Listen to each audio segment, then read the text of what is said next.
This is Mike Ross, public address announcer for your Toronto Maple Leafs, and this is the Leafs Late Night Podcast, your post-game destination. And now, your starting lineup: Roscoe, the Fanalist, Southey, Biehn, and Darty on the Leafs Late Night Podcast. Hello. It's a new year. Welcome back. It's been a while. I apologize. I don't apologize. Sorry, not sorry for taking time. Lots of family stuff, but I know it's been like pushing a month, like 3 weeks since our last episode. And I'm glad things took a turn for the better, because for a while there I was like, oh, I don't think they're going to win again until we do an episode. We should just come back for the sake of the Leafs winning. Oh my God. It started with, I remember I was at the office Christmas party, and not the movie, the actual one. And I was getting updates from the Buffalo game as it was like one goal after another all night. And I was thankful we didn't have to hop on and talk about it.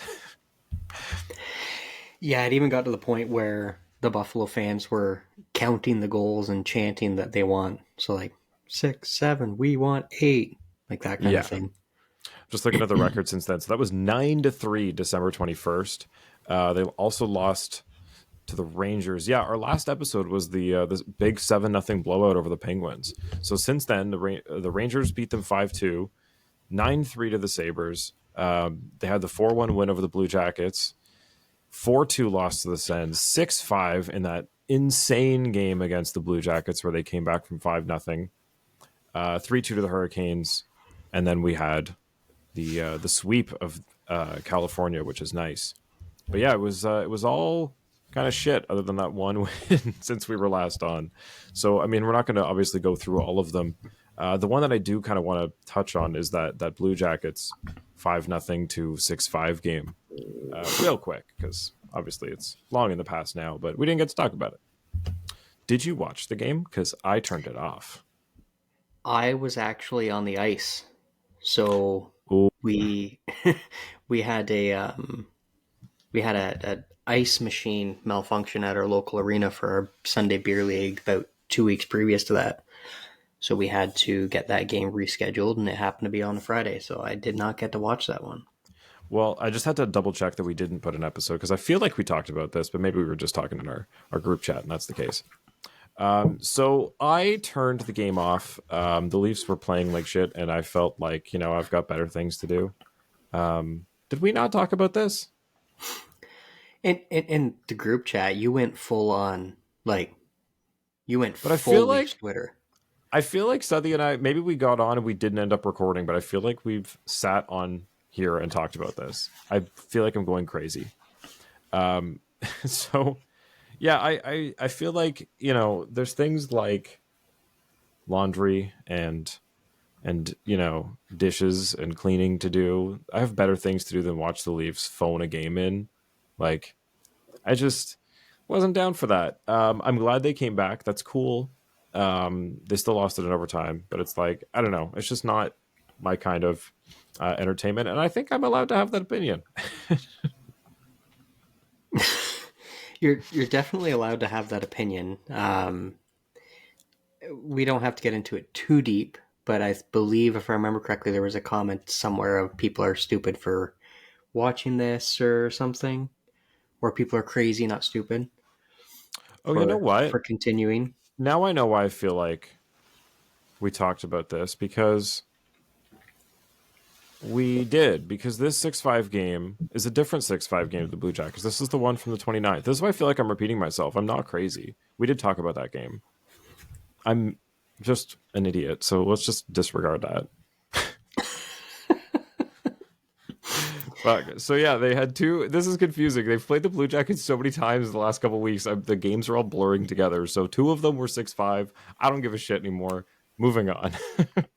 Well, all the games in December were like Columbus, Buffalo, New York, and Carolina, I think. Yeah, this Columbus 6-5 game in OT, this is the one where they were out shooting them like a bajillion to nothing, and every single goal was going in on Sammy. This was kind of like the last straw. So that is worth talking about. So kind of the story of all these games was that we lost Samsonov. He was the the casualty of these games, for better or worse. I mean, it seems like the team is playing better since. I really hope his game gets back on, but it's like, oh my god, I haven't seen this since, well, unfortunately, Jack Campbell. Somebody falls so far from productivity and confidence to just nothing, like unplayable. And we'll see how he does in the A. But like, my god, what happened? Well, the key word there really is unplayable, because with the type of game that he's providing for the team, it's not conducive to a full effort in the NHL. Like, you can't, I get it, these guys are professional, they're making a ton of money, but you can't be thinking in the back of your mind that every single shot that goes on our net is going to go in. Yeah, I mean, Leaf Singh was saying, like, I think they're going to let in 3 on the first 15 shots, and I'm pretty sure he did. I think it was 4 by 16 shots even. Like, it was bad.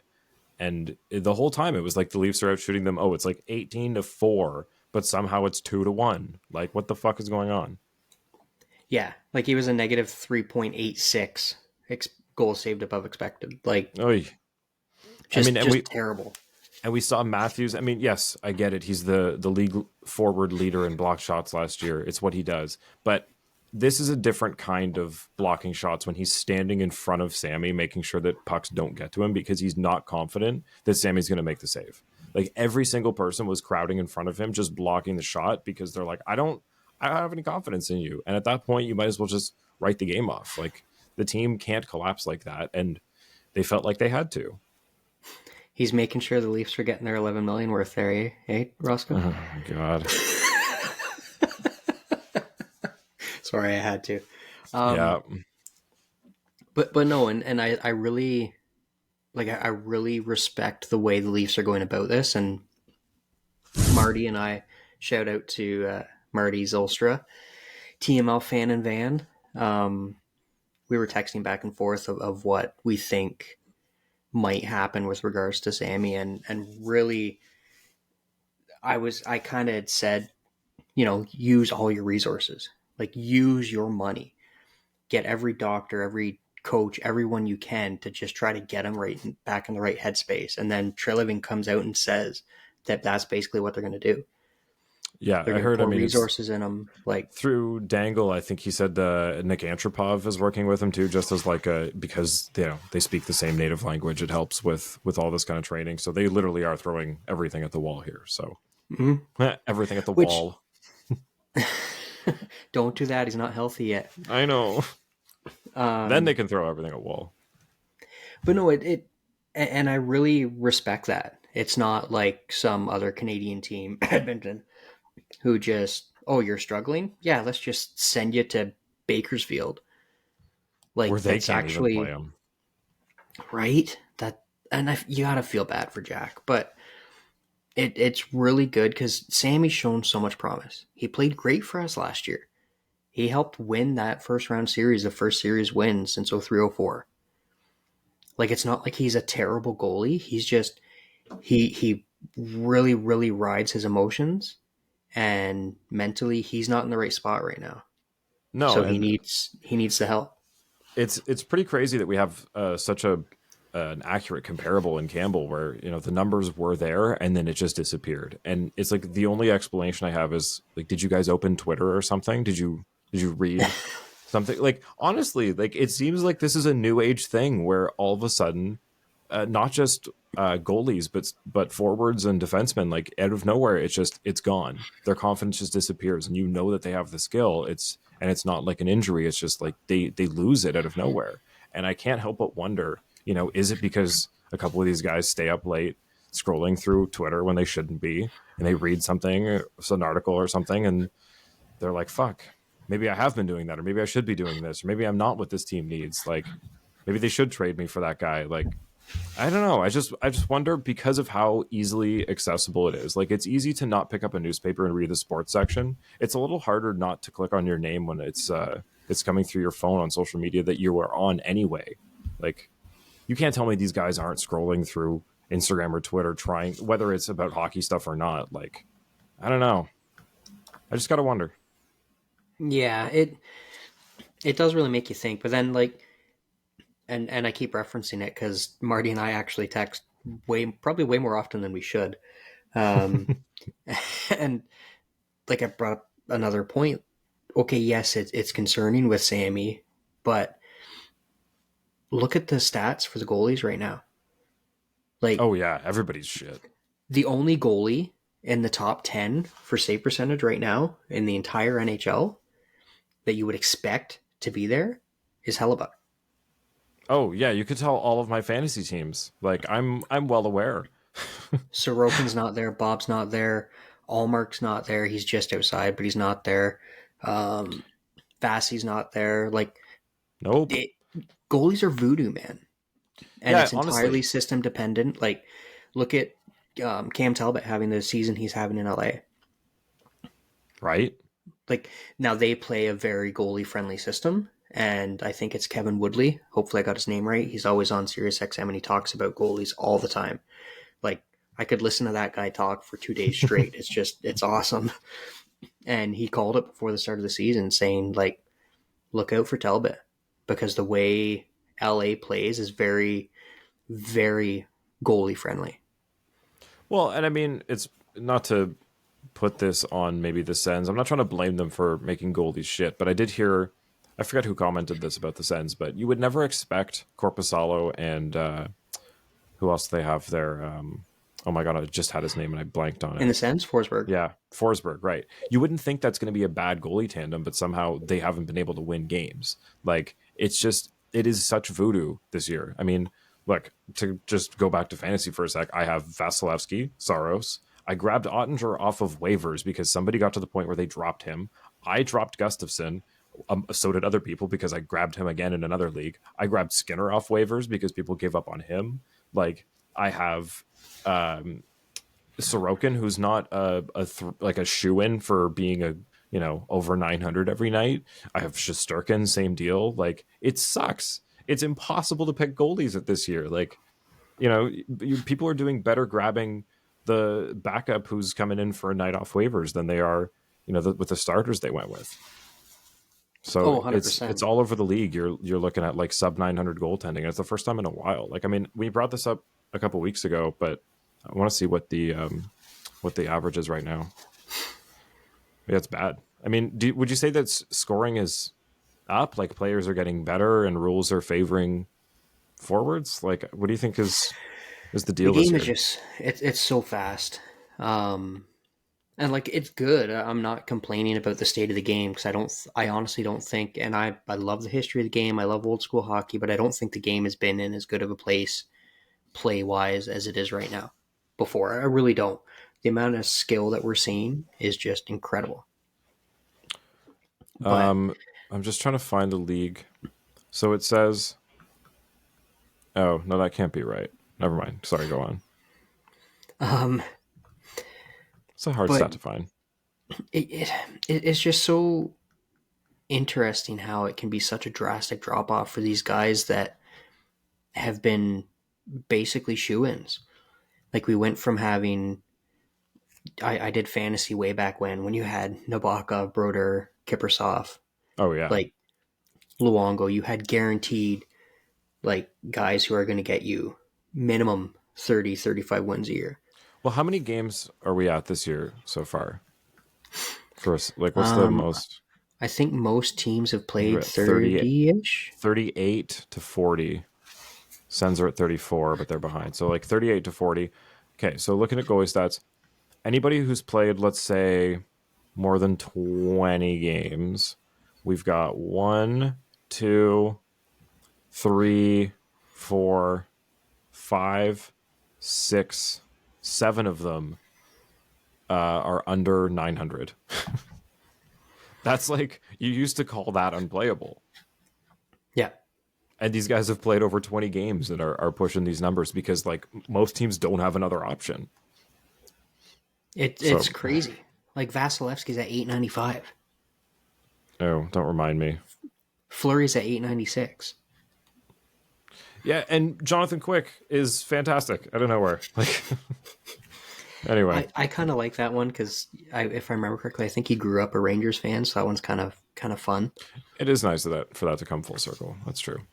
But anyway, the point is, it's sad to see Sammy fall apart like this, and I hope that they can, like you said, throw all the resources at it just to get his confidence back. Because it's not about really working on his game so much as like figuring out, the mental side of it. And I don't know who can crack that code because it is like a new issue, like I said, in this league that a lot of players have had to deal with recently, and I don't think anyone's truly figured out how to shake it. So. I Well, mean, if somebody should ask Jeff Skinner because that guy went from being an absolute bust of a contract to like back to normal. So maybe he figured it out. it's not necessarily a new issue. It's just it's actually okay to talk about now, right? Yeah, I mean, I don't remember a lot of The cases media of aspect of it players. is new. I don't remember a lot of cases of players production just like disappearing out of nowhere like that though. Like, I mean, I'm sure people could throw a bunch of examples at me, but like, I don't know. I've just noticed it a lot in the last few years of like, what happened to this guy, and not like this draft was a bust. Like somebody who actually scored a bunch of goals and then kind of disappeared.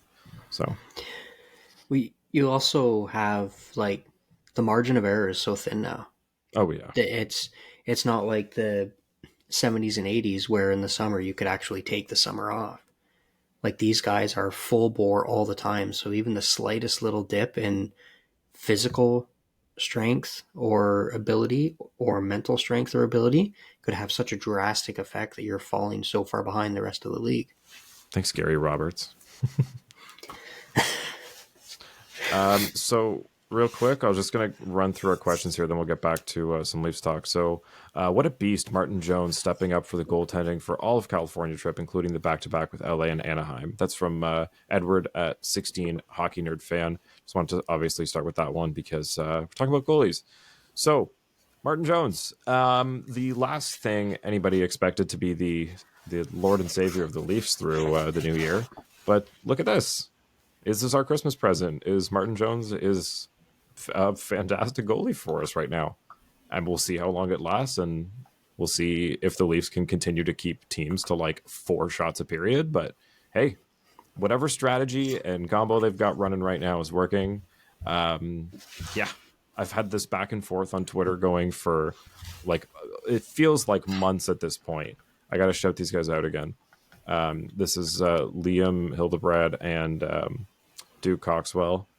We've been going back and forth, and I said on December 7th, I said we're one pulled groin away from Martin Jones because that is exactly what happened that day. And here we are. It's not a death sentence. Well, no, and you got to think of it like Jones led the Sharks to the Stanley Cup final. It's not like he's never been here. It's not like he's never had the day-to-day pressures of being a number one goalie. Yes, he hasn't really been overly successful in recent memory. But he's been on bad teams. He's been on bad teams. It's just, it's always hard to judge when, I mean, it's not like I was just saying, sub 900 is usually considered unplayable. This guy's had like last place numbers for like going on 8 years now, it feels like. So it wasn't exactly the cool thing to say he wasn't going to be good. It was just kind of expected. So kudos to anybody who thought otherwise. Congrats. You were right. I'm happy about it. I don't know what else to say. I don't know if I expected him to be this solid. I also didn't expect him to be getting...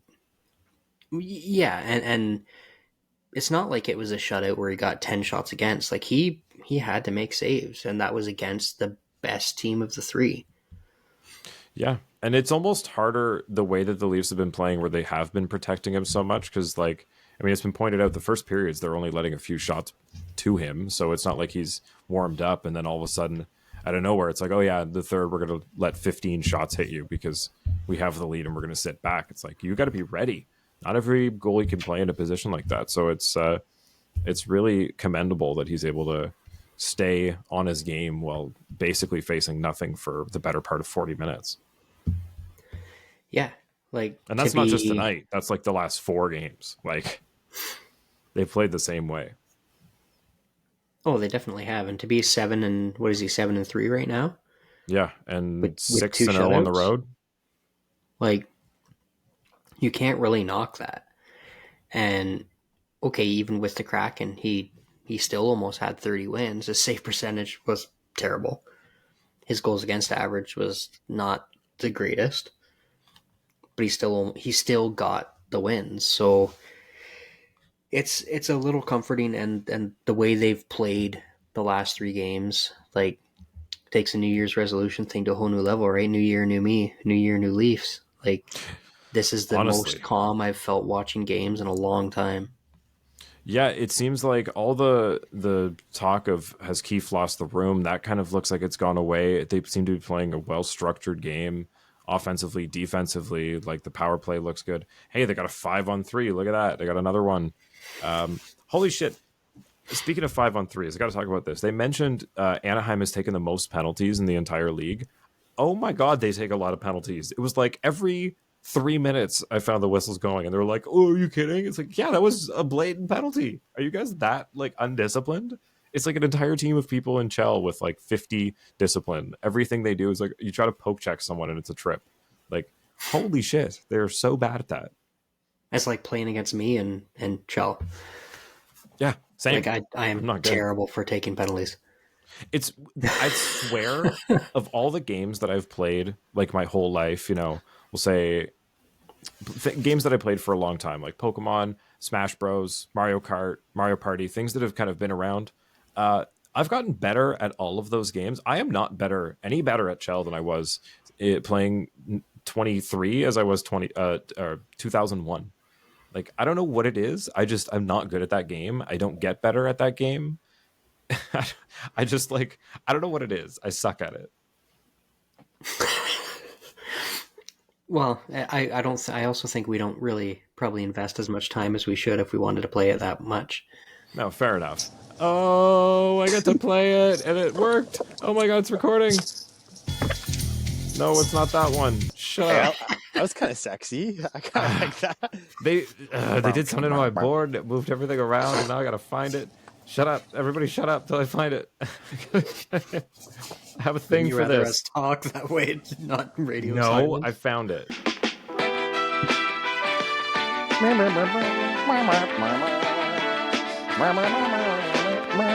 It's Darty, brother.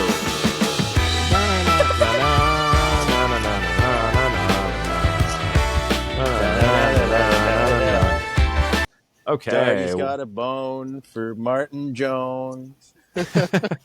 Good timing then, because we're talking about it. Give us what are you loving about Martin Jones so far? Honestly, I just like it's just one of those stories of isn't this guy like a perennial backup? Like he's not anything special. Kind of typical Leafs guy too, like when it comes to goaltending, like what has been the story since Frederik Andersen is that like, well, we had Jack Campbell and he kind of was the same kind of deal where he hasn't really been a starter, and now, and then he became a starting goaltender here on the Leafs. But Jones is just like, we've gone through this so many times with backup and third string and fourth string, and talking. We get to the point like last year we were talking about Petruzzelli and guys whose names I'll never remember because they may never show up again.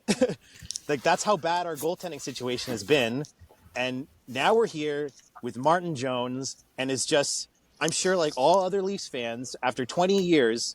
We're exhausted of talking about the Leafs goaltending, right? There's lots of things we could talk about and that we're exhausted of. But honestly, the thing that's most infuriating, besides never winning a cup since 69 or 67, is that... 67, come on.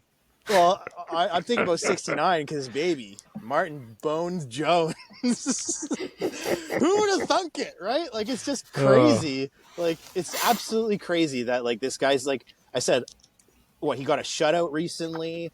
Yeah, he lost, 1 or 2 games. Boo frickety who. Like, this the Leafs, whatever. But the fact that he's been consistent, the fact that, like, we're not just, putting Zamboni drivers out there is just... It's just calming. It is nice. Especially because this is a game that the Leafs lose, right? Historically, this is a game that the Leafs would just, like, oh, it's the San Jose Sharks, a bottom feeder team. You know, the San Jose Sea Cucumbers, basically. and Yeah, yet, this and yet Anaheim, I felt that way. yeah, and the Leafs would, of course, like shit the bed. The Leafs would just give up. Well, considering too that like Mackenzie Blackwood, like I don't know what his stats are. I wasn't looking, but I'll tell you right now, like from what I saw, he actually did play decently. Like it's not the worst. Like it's not like a lot of the ones that we got on him were sneaky good, and we still won, right? Because normally when we're evenly matched goaltending, like I would argue that Blackwood, I would argue that Blackwood and Jones are on a very similar tier. It's usually the Leafs lose that game. And this is great. 4-1, I'll take it. I'll take it any day. Like the shutout would have been nice, but I'll take it. Blackwood's rocking an 891 through 24 games this year. So not great. It could be He also Sammy doesn't level. have any help. No, he's on literally the worst team in the league. So we've both talked about Jones. Appreciate your input too. The one that I want to bring up, because you mentioned the couple of the backups there. Raise your hand out there if you picked up Dennis Hildeby on fantasy thinking that he was going to play. Yeah, that's two of us. And I know a lot of you all in other leagues beat me to picking him up and had to drop him as well.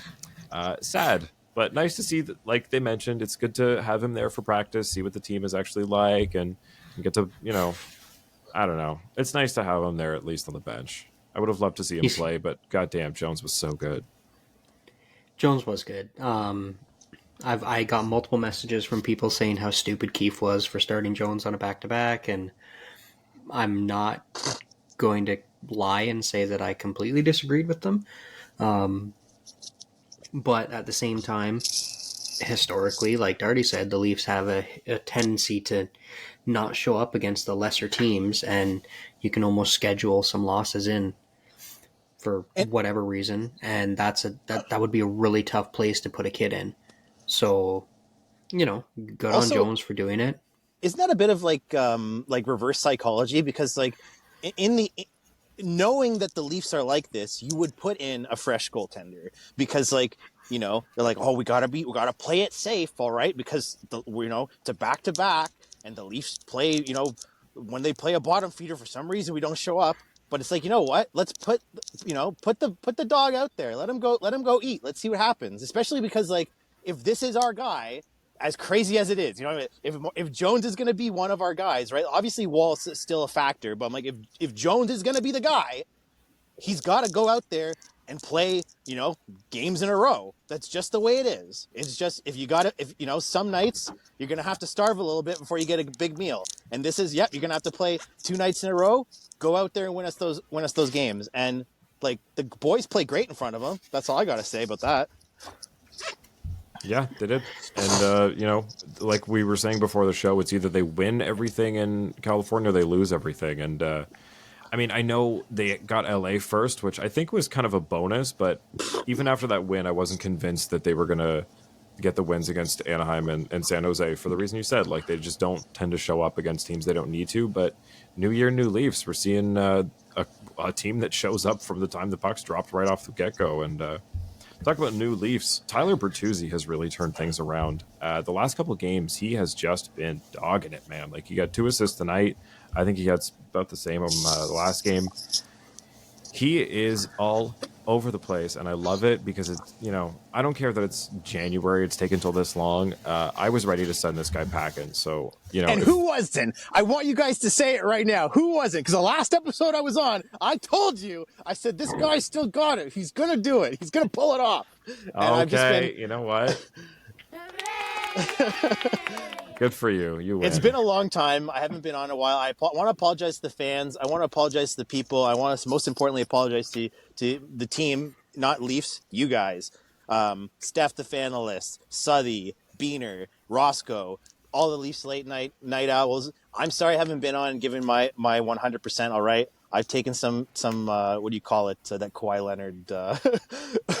I've taken some administrative leave, just to better myself and maintenance days. Yeah, my maintenance days. Put my feet up and smoke a joint.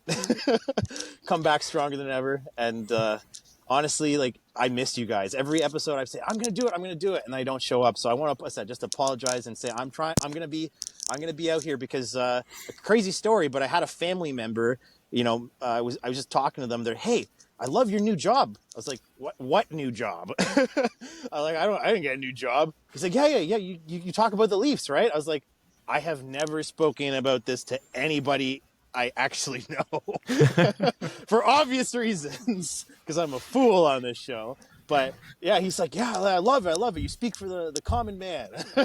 Oh my God, yes. All those dirty opinions that nobody wants to talk about. All those idiot, bar stool opinions. I was like, true. But you know what? It just made me realize that, like, I need to do this more because, like, hey, like, it's you guys, the folks at home, and Biehn and Roscoe and Southey and the Fanalist that, like, that make this the best thing possible. So I love you guys and I want to be a part of this. So. Well, thank you. And we all appreciate you. I actually, that reminds me, I should shout out. I was able to finally pull up. It was kind of hard to find because Spotify's, as a podcaster, is a pain in the ass to try to sign into. But I got our Wrapped, and holy shit, our show was in the top 10 for 162 people. 162 of you out there, we were in your top 10. 85 of you, we were in the top 5. Which is crazy. And for 23 of you, we were your number 1 podcast. So thank you so much. That is so fucking cool. Like, I didn't think that we would have something like that going at this point. We've got new merch out. We've got National Biehn graphic shirts available. You can go get my totally parodied Nat Geo logo with a lovely National Biehn graphic written across it. You can get a new mug. Like, we've got so many things. This has just gone like 0 to 100, and it's brought so many people together. And like Darty said, it's about hanging out with you guys and talking about the team and getting questions from everybody. And I missed it. Missed you guys. Missed doing this. It's so crazy. Like, because I was talking earlier, I've got now a friend in British Columbia that I text regularly with Marty. Right, like I never would have met or talked to him before. Ever, if it wasn't for this kind of thing, and this team. And then we've got Luke Man down in Australia. All the way across the world. Right? Like, it's absolutely incredible, and it blows my mind every time I think about it. But no, it's great, and despite some of the disagreements, it's good to have Darty back on. I like to think I'm mostly the voice of reason on here, but... Oh, it's much appreciated. Of the disagreements. So we got Classic Kyle's Misadventures. Welcome back. Thank you. It's good to be back. We do have to reserve the rest of this, I think, for this next question because it's going to be a bit of a convo. This is from 16 Hockey Nerd Fan, again, Edward, and from Zach Nelson and Benito the Basset Hound. So this is all, you guessed it, about William Nylander. So... first, my questions with the Willy extension. What does this mean for other players on the team who wants an extension? What do they need, or what do they need in trade deadline? Thoughts on Willy deal? How many games do you think the Leafs will win on the Western Canada trip? Give Bill his money so we can get back to hockey again, please. So tired of this contract talk. They pay people huge amounts of money to figure out the cap. As long as the Leafs make the playoffs, they have a good chance as any other team. In conclusion, fuck the hard cap. Missed y'all. Welcome back. Thanks, Benito. So we can start with everybody's talking about the Willy contract, so we'll start with Edward's part of the question here. So what does it mean for other players on the team who want an extension?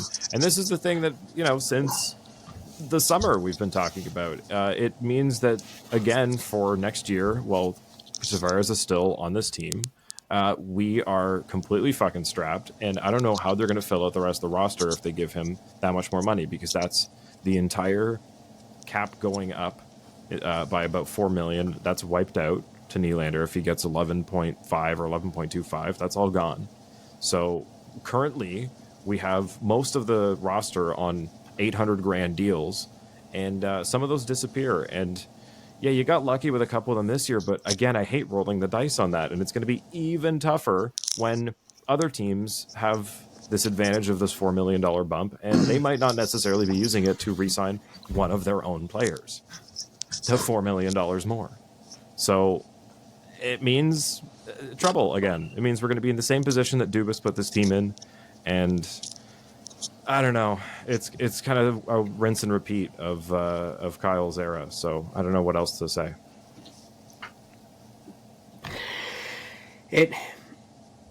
I'm part of me is being very optimistic and foolishly optimistic at the number not being as high as what's being reported. But regardless of how high it is, you're still, like you said, basically eating up that entire extra cap. I don't care what the rest of the league's doing with that money, because no team is immune to making bad decisions. That's true. None of them are. And they don't have William Nylander, so... Especially with the way he's playing, and we've been saying this for the last couple of years. It's not like he's, floating around the outsides. Like, he's continuously been improving, and now it's just the consistency. Those flashes that we saw here and there over the last couple of years, yeah, that's every goddamn game now. It's like insane. He does... Was it 4 games he doesn't have points this year? That's insane. He's not the guy that I was expecting to be ahead of Marner for points on the team. Like, maybe JT has, another year left in the tank to give it like 100 points and he passes Marner for a bit. But like, we're talking Nylander's ahead of him. He's got 51 points. Like, that's nuts. Like, not that I want to see them go anywhere, but Bertuzzi's at 5.5. Domi's at 3. Well, there's a good chunk of your cap gone next year. Brody's at 5. There's another good chunk of your cap gone next year. Yeah. Yes, you have to replace those players. I get that. But I think Brody replaceable with what they got already. Yeah, and there's even a chance, like, I know people have been shitting on him, but he's not been horrible. Brody pulls a Geo, comes back for $1 million a year for 2 years or whatever, like... Yeah, I mean, if he does, he's 33, so I don't think he's going to get 5 again. Like, he's not going to get more than that, I don't think, with the way the league is right now and the amount of money available. No, he's definitely not. Liljegren's contract is up at 1.4, so you're going to have to spend a bit there if you want to keep him. You could probably get him at 2.5. I don't know. He's an RFA. You still have Timmins. Benoit and Lagesson you lose, and that's a pain in the ass because they would be nice ones to slot in as replacements there, but you might be able to keep them around at, just over $1 million. Like, it might not be a huge raise there to keep those guys, but they might be getting offers from other teams. Benoit is an RFA, Lagesson's a UFA, so chance you can keep Benoit. Yeah. Liljegren and Benoit are the only RFAs you get to keep, so still have Timmins, still have McCabe. It's not bad, like... I don't hate that. It's more the forwards. Like, Bertuzzi and Domi I would like to keep around because who's replacing them? Like, you have to spend money to replace those guys, and I don't know how you do or how you get better production for 3 and 5.5 million. Like, what's going to be out there that you can just, come on over. Great, we've got a perfect... like grinding winger for Matthews and Marner. Like, we've gone through this song and dance. It's not easy to find. We always go through 9 people before we get there. Update, by the way, Nick Ritchie's playing in Switzerland, so it's not easy to find people to play with these guys. And I know that because there was just a highlight of him repeatedly punching someone in the head for no reason. I just had a highlight of McDavid and CC having their dogs race on the ice in an intermission. Oh, I saw that. That's cute. But, like, and this is, I've got my leaf-colored glasses firmly on, but Domi's played well. He's not getting the goals, but that's not what he was brought in for. Do you go to him, say, hey, Max, I know you love it here. We love having you here. You're making 3 now. You're 28. You're a handful of years away from scoring 30, so, 5 years at what you're making now. 5 years at $3 million or 5 years at 2.8 or something. I mean, he said he wants to stick around. He wants to, whatever it takes. Give him the security of the 5 years, like, okay, here's the thing. Max Domi has been on how many teams in the last 5 years? Like, if you give him the stability of, hey, we're willing to keep you around. Actually, I'm interested here. Coyotes, Phoenix, Montreal, Carolina, Chicago, and Dallas. He missed Columbus Blue Jackets for 2 years. But well done. So yeah, Coyotes, Canadiens, Blue Jackets, Hurricanes, Blackhawks, Stars, and now the Leafs. Like, the guy's only 28. So if you can offer him the stability of, hey, we're not going to trade you. You have a spot here as long as you keep working. Yeah, like you said, 5 years at 2.75, 2.85, whatever you can get. I think he would take it because it's, at the end of the day, it's the total dollar amount. It's not like another 1 year deal, another 1 year deal, another 1 year deal. Like, if you can show him, here, sign this dotted line, and that's what, 15 mil? Great. Like, what Stay is home stability where dad's worth like to a somebody, superstar? right? Like, yeah. Yeah, and like, I don't know if the same scenario would work for Bertuzzi. And he has a little bit more of an injury history, so that would be a little bit more of a risk for the team. But even the same thing, say, go to him. You're making 5.5 now, 5 years at $5 million. I think you're gonna struggle to get that out of Bertuzzi just because he's not from here. He's not had the best season, like, considering what his career's been like. I know he liked everything in Boston. They're going to be looking for a lot of new pieces as they've lost a bunch and have some money to play with. Like, I think he's going to test the market more so than you'd expect from Domi, who has, already expressed he wants to stay here and it makes sense for him to stay here. I think unless Bertuzzi has like a fantastic rest of the season and the Leafs go on a deep playoff run, I think he's probably going to test the market like we saw O'Reilly do. Like, he just doesn't seem like playing well or not. Like, it's his kind of scene here, but we'll see. Depending on what goes on in that locker room, though, the one thing I would put on Bertuzzi versus O'Reilly is that, like, Bertuzzi's closer in age to a lot of the guys on the team, I would argue, whereas O'Reilly is still, he's like kind of an old man. And I think with, as I said, I don't know how good these guys are off the ice, like with each other, but like I said, sometimes it just like for what's his name, Domi, what's the cost of stability, right? Like, what's the cost of like having a good fucking time, right? Like, if you're enjoying, like, if the Leafs actually make it, far, and it looks good, and it looks like, hey, God forbid they win the cup again, but I'm just saying, if they have a really good, really strong push, what's to say that these guys don't buy in, right? Like, it's stupid, it's leaf-colored glasses thinking, but I'm like, these guys are all young enough that, like, we've seen it with other teams, like, everybody buy back in, all right? Let's go, let's do it one more time. Like, I don't know what Sorry, Darty, I thought you were done. Go. No, go for it. Like, aside from Gio at 40 and Nyes at 21, like, the majority of the team is within a year or two of each other age-wise. That's a good point. Like, all between that 24 to 27 mark, right? Like, you've got Tavares and Brody that are 33, but most of them are around the same age. So I do like that aspect of it, like you brought up, Darty. And then Bert's a different bird. Like, look at the way he tapes his stick. Look at everything about him. Did you see him during that electric guitar national anthem? Everybody's like, what is going on? He's looking around like, fuck yeah, let's go. Somebody crack a beer. Like, this is WWE. I am so ready. Fucking Van Halen. Like, he was so fired up. And it was like he was looking around for that reaction from anybody else. He just reminds me of like behind him, like, oh my god. He just reminds me of a Hanson brother, He's like, fucking machine stole my quarter. It's like that mixed with some bubbles. Fucking toys. And like, I don't remember a player coming in and at the start of training camp, the big boys talking about him as much as they talked about Bert. Like, immediately, Matthews and Marner are talking about his on and off ice style. Like, it something like that is really good for the team, and it looks like it's worked on the ice. As you said, Roscoe, his production hasn't really been where we all expected it to be. But maybe that's just to come. And there is something to be said for having a little bit of a mix of everybody in the room. Yeah, I mean, look, I'm not saying I don't want him to stick around. I hope they make it work.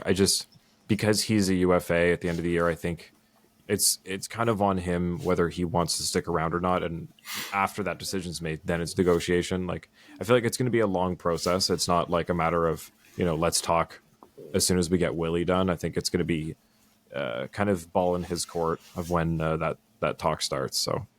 And it is just sad because, like, yeah, we all know that when and if we do sign Willy, it's all just like, you know, fantasy talk for us in the sense of, like, you know, these, like, realistically, like how many haircuts are there? You know, like, how many of these guys are taking a fucking buzz cut, like 1 millimeter on their paycheck? You know what I mean? Like, that's what they're gonna get the next year.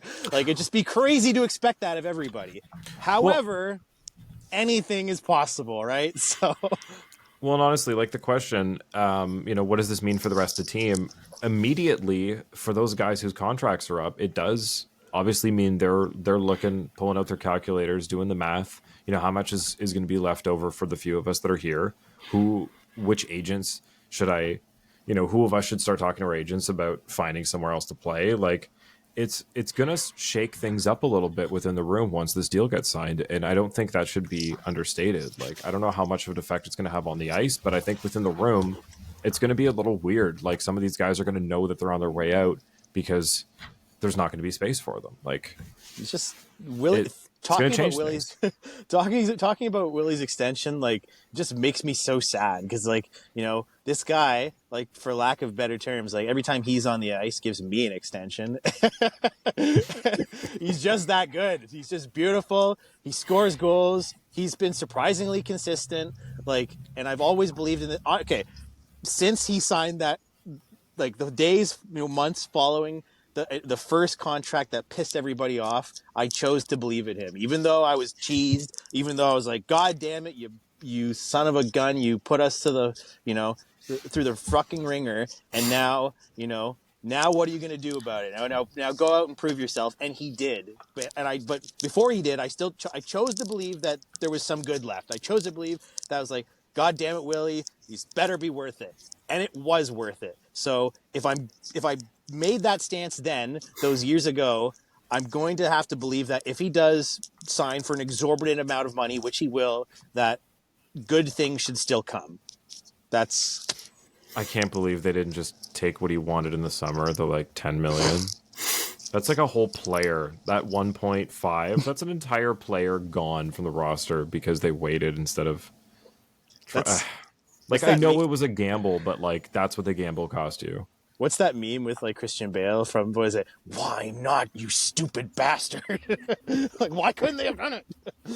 Hindsight 2020, of course. Yeah. Okay, so next question here comes from Zach Nelson after the Willy deal.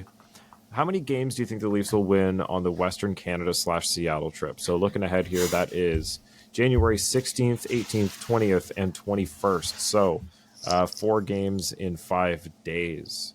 That's crazy. What? 1, 2. Am I counting wrong? 6 days? 16th, 18th, 20th, and 21st. Yeah. So that's 5 days. Yeah, that's 5 days. So that's crazy. So we started with the Oilers, then Flames, then Canucks, then finished with the Kraken. I don't love the tear that the Oilers are on. McDavid has unlocked God mode and said, I'm not finishing 100th in scoring. The Flames, that's a different story. It'll be interesting going against Brad Treliving's old team. Canucks are fantastic this year. That's going to be a tough game. Kraken, I don't know. So, I mean, if you're just going on the odds, it's going to be 50-50. Like I say, they could probably win the Calgary and Seattle games and could probably lose the Oilers-Canucks games. But, I mean, it's a toss-up. Those are the most likely things. What do you guys think? 3-1 or 3-0-1. Who do you think they're beating of the Oilers and Canucks? Oilers. They've shown up against the Oilers in recent memory. Yeah. Even just going back to the North Division, we had those 3 games in a row where we started 3 different goalies and won all 3 of them. Yep, and shut out McDavid and Dry. So I think that's a good point. Historically, they are good against the Oilers. Darty, what about you? Out of those teams, statistically, who is the best of those teams that we'd be playing? Canucks. Again? Canucks. And statistically, who's the worst? Kraken. Kraken? But, like, not by much. Yeah, not a lot. Honestly, I said, as the fool of this show, just win them all. They're going to win them all. Holy They're going to win shit. them all. The Kraken are higher in the standings than the Oilers and the Flames still. The Flames are last, then the Oilers, then the Kraken, and then the Canucks are in first. They are. Goddamn Holy expansion. Goddamn Gary Bettman's expansion teams. That is crazy. Now, granted, the Oilers have played 4 less games than everybody else, so they could potentially catch up to... They could pass the Kraken, and it could catch up past the Golden Knights if they win all of those, so we shall see. Hear me As out, far though. as Like, the last it's like... 5 or last 10, I would say that... sorry. No, go for it. Kraken and Oilers are both on 6-game winning streaks. Flames and Oilers 1-1, so those don't really matter. So the Kraken and the Oilers are both hot right now. That's the info we have. If the Oilers win tonight, they move into the second wildcard spot in the West. Yeah, I think I think first it'll be time being in the interesting. playoffs in forever.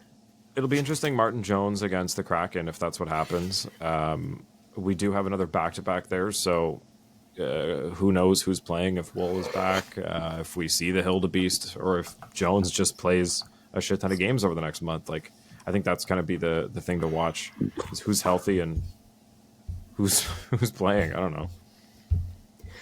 Realistically, I don't think you would start Hildeby against Vancouver with how they've been playing. Like, that would be thrown into the Wolves. Jones probably really wants that Seattle game. Yeah, but it doesn't really make sense. No, it doesn't. So, Damn. Right? It's tough to say what they're actually going to do. Speaking of goaltending, did I not hear an article recently that what's his name is on the way to recovery? Our long lost goaltender Matt Murray, who fucking Max Pacioretty's back, so anything's possible. That guy's being held together with Gorilla Glue and duct tape. Yeah, and who else? There was someone else that came back this year that hadn't played in an entire year. Or maybe I'm just thinking of Patches. But I could have swore there was some... There was someone else. Joey Decord. No, Chris Drieger. Goalie for Right. Seattle. He hurt himself in 2022, the World Championships. Yeah, I think I could have swore there was somebody else that came back. But anyway, yeah. Anything's possible. Would we play Matt Murray? How do you activate him? But between Murray and Jones, there's a shit ton of Stanley Cup playoff experience there. Could you imagine if we end up with what they actually had in the offseason as our goaltending trio going into the playoffs? Jones is the extra after saving our asses through the fucking January, February run. He's going to play through garbage time where the team doesn't care, and he's going to pull out 75% of the wins. Hey, that's what you pay the guy for, right?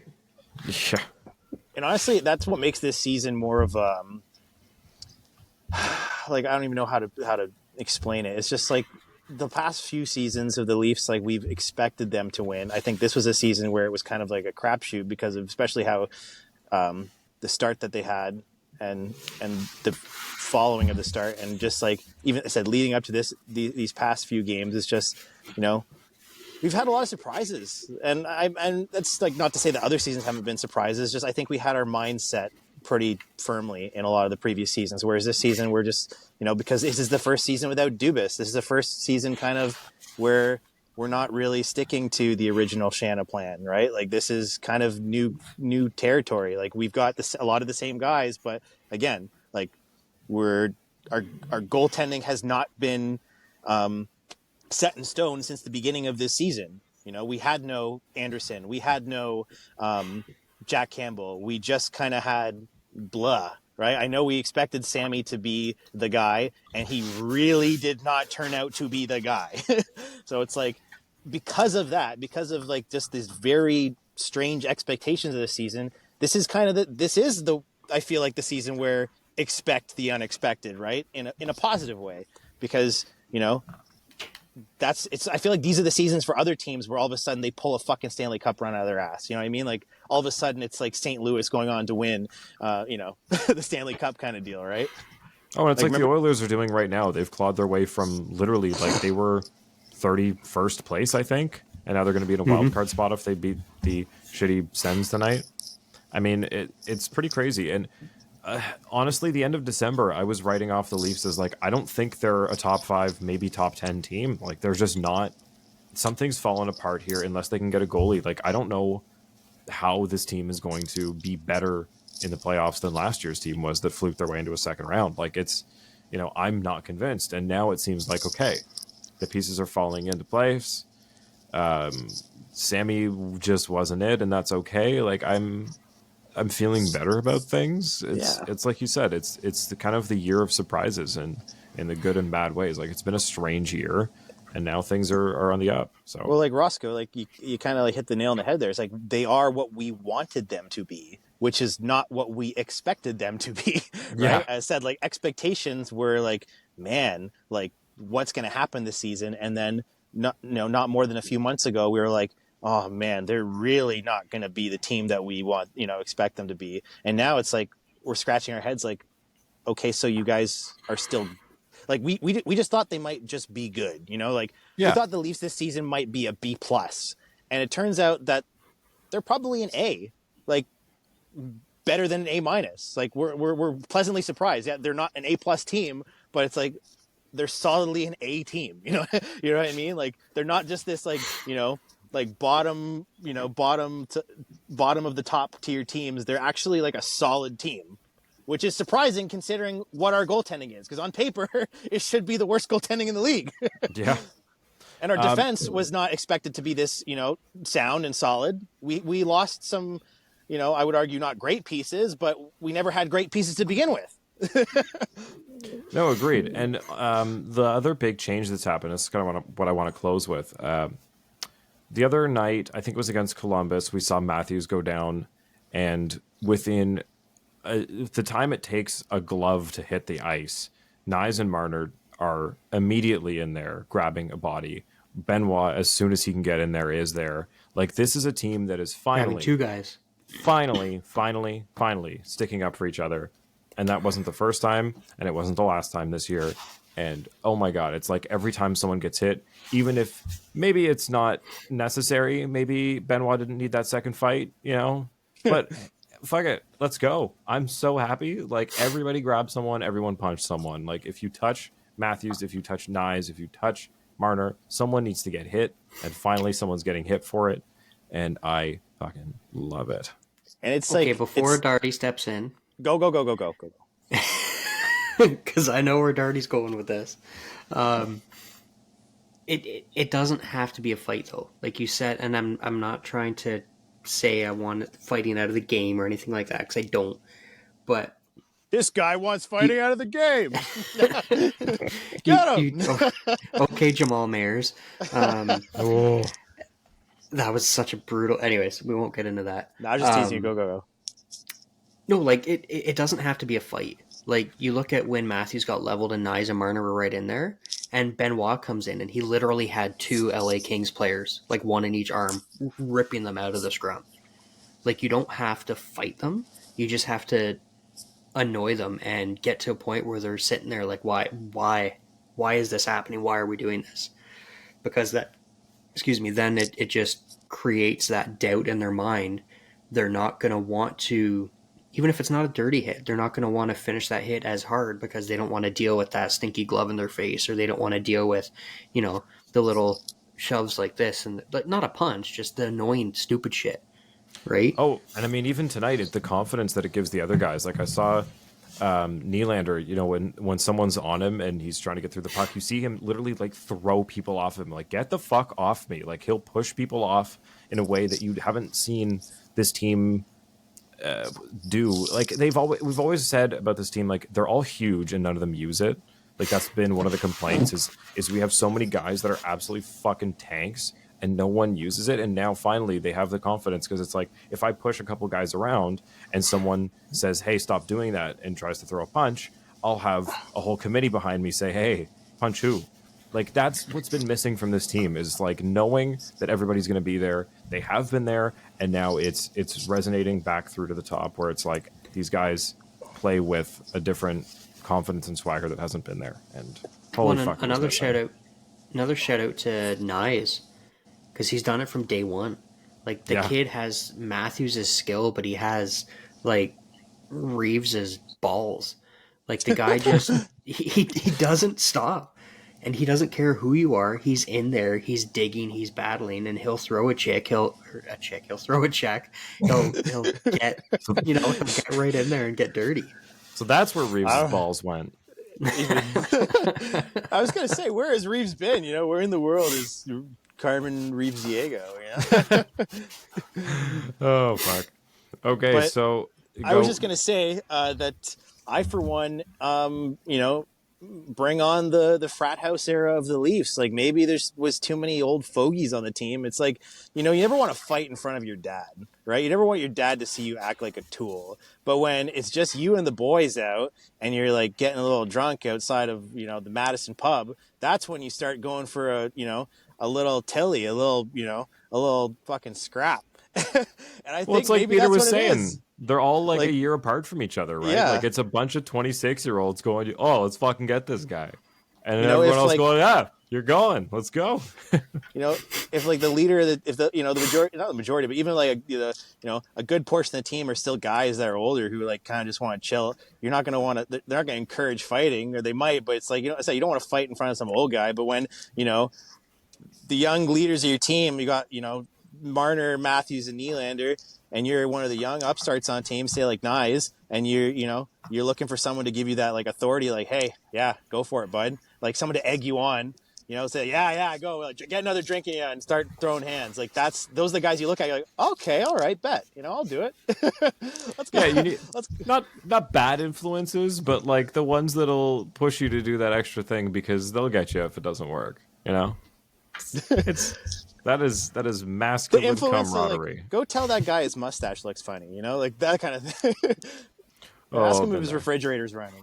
Something stupid like that. We're talking like Merry and Pippin levels of tomfoolery here. Yeah, and that's what I think is being allowed now. Like, and I don't necessarily think it was like, there's too many old guys on the team, but maybe it's just like now it's like the acceptance level for being a dumbass is like helping, because like look, like, these guys are just going out there, and not only are they having fun, but they're also, I said, they're sticking up for each other, and it's not I know you guys think that all I think about is the fighting. I actually don't care too much for the fighting when it becomes especially egregious and violent and bloody. I care more so for the attitude. The attitude needed adjustment. I didn't like their piss poor attitude. I didn't like their whininess. I didn't like their babiness. I didn't like them looking like they just pooped themselves. Like, I don't care if you fight.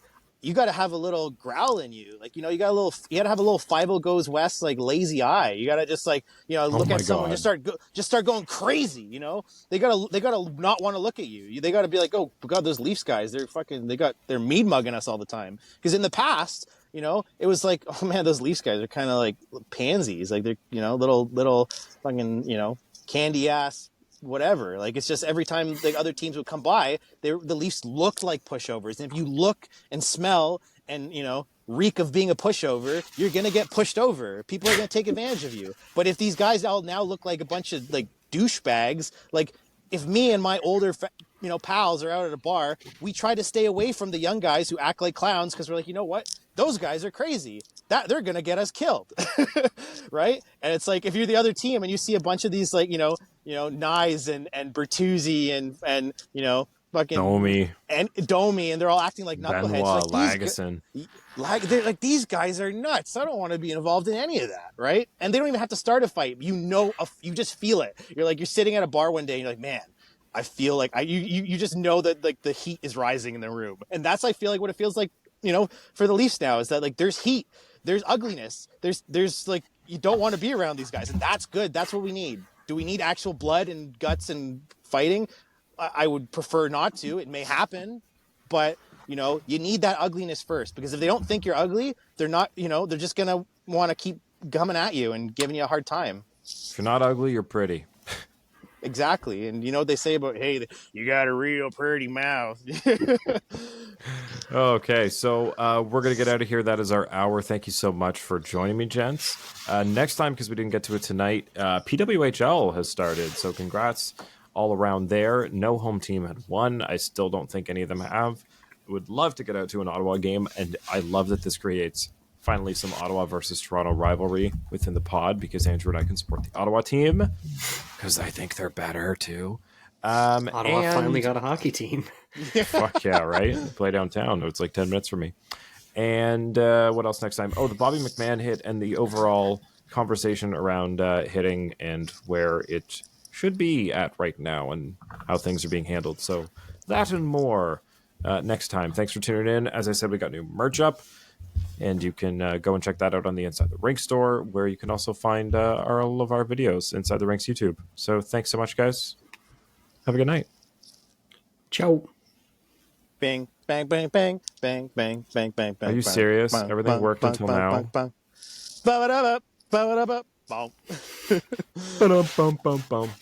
Also, Marty Zylstra, like, his podcast was my number one, so sorry, Leafs Late Night. But I burned through every single episode of that show. Respect. My outro's not going to work. Sports is fun. Sports is fun.